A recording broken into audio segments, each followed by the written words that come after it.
Hey guys, it's Britt and welcome back to my channel. Today is Dr. Greger Thursday, where I show you some of our favorite Dr. Greger recipes from nutritionfacts.org. Today we're going to be using the How Not to Die Cookbook. This is one of my favorite cookbooks. And we're going to make the No-Bake Oatmeal Walnut Cookies on page 189. And this is just one of my favorite cookie recipes that we make during the holiday season. It goes over really well with all of our family members that are not whole food plant-based, and it's super simple to make. So this is one of my favorite recipes from this cookbook, and I wanted to share it with you guys because we are coming up on the holiday season. It's super simple. I have all the ingredients here. I always check to see if he has published any of the recipes, so I can link those down below if you guys are looking for the direct recipe to follow. This one I could not find online published, so you just have to kind of follow along, but you can get a good idea of the ingredients that I'm adding here. I started off with soft pitted dates. You can also soak these in hot water and drain the water if your food processor is having issues blending it. But you want to make sure they're pitted. I'm using medjool dates.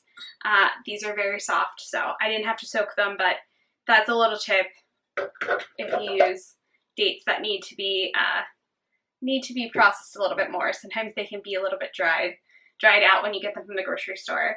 I also have some walnuts, and these are raw walnuts. And I love this recipe because it's so simple. I have some rolled oats. I made kind of like a flax egg, so that's right here. So this is just flax meal mixed with water. Kind of helps it gel up. I have some vanilla extract and some cinnamon. So super simple and easy. It's pretty much almost done. So I'm going to process this. I'll see you guys in a second. And then what I like to do for this is we're going to roll out all of the cookies and kind of make them all nice, but then I'm going to refrigerate them for a few hours to really let them set up so they don't crumble apart when your guests go to eat them. So let's go blend these. Again, this makes roughly around 24 cookies. Once everything is blended together, and it should stick together, you can add some parchment paper and kind of roll out your balls that we're going to form. Now, I like to keep these on the smaller side when I make them, so around a tablespoon of the filling.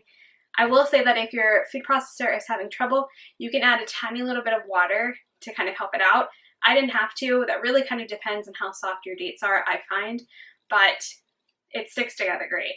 So adding in, I would say around a tablespoon of size is what I like to make. You get a lot of them if you do that size.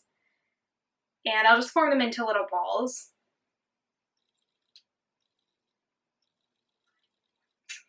And again, as you know, I like to keep mine where you can still see kind of chunks of walnuts in it. But if you like to blend it all the way smooth, keep going with it.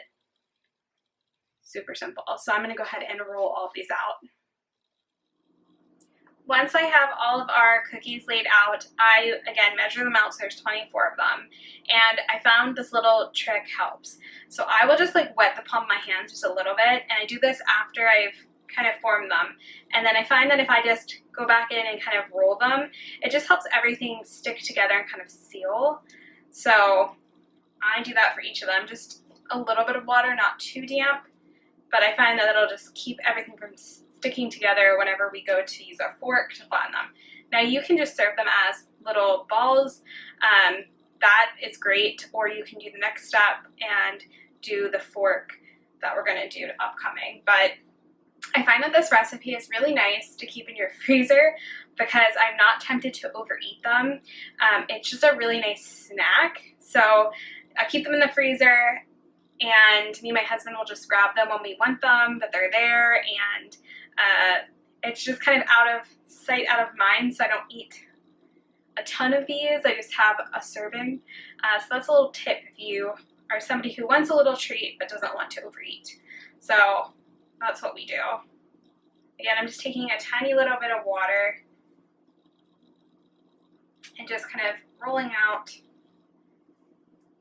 And I left everything a little bit larger chunks in here, like all the walnuts aren't. You can make out that there's walnuts in here and pieces of dates, but you can blend yours really well so everything is combined. That's kind of like how his photographs from his cookbook show.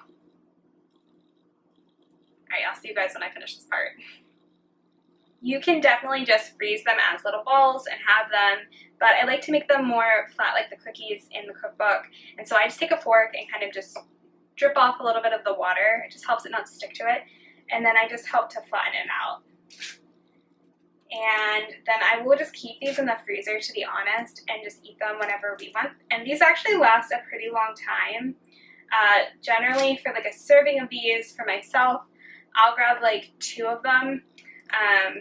Usually not more than that, added during a day or as a treat. And I find that just really does satisfy me. But for 2 people, it lasts a long time. These would be great for kiddos, something healthy for the holidays that you can feel good about giving them. And also you can make these really pretty and gift them to a family member, and you can feel really good about it. But they look so delicious. And I would say after, if you see any stickage, you can just re-dip it. I don't do it in between each one like I do when I roll them out, and then you can use your kind of hands to kind of fix them up into cookie shapes. These are so good and one of our favorite holiday treats. They also travel fantastic, so if you are traveling at all and you need something easy and on the go, make them ahead of time, freeze them, and then take them with you. Thank you guys so much for watching. You guys know I have to try one. Again, freeze them and they'll kind of hold up a little bit more secure when picking it up and kind of walking around, but it literally is like the perfect little amount that will keep you satisfied for your sweet tooth, but still using whole foods. One of my favorite Christmas holiday treats.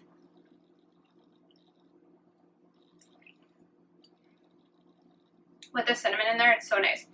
I will say the only thing that we didn't add in here is the extra date sugar that it said in there. I just leave it out. I find that this is really sweet enough with just the dates, but it does have a tiny bit of date sugar in his recipe if you want to add that, but we just leave it out. I hope you guys will make this. Leave us a comment down below if you do, as I finish those. But the daily dozen foods that you get to check off if you eat these is other fruits, flax seeds, nuts and seeds, herbs and spices, and whole grains. So I hope you guys will check out our blog post down below on it. Make sure you get the cookbook, go to your library and rent it. There are so many ways to access it. We love it, and I hope you guys enjoy making these. I will see you guys very soon for the next one.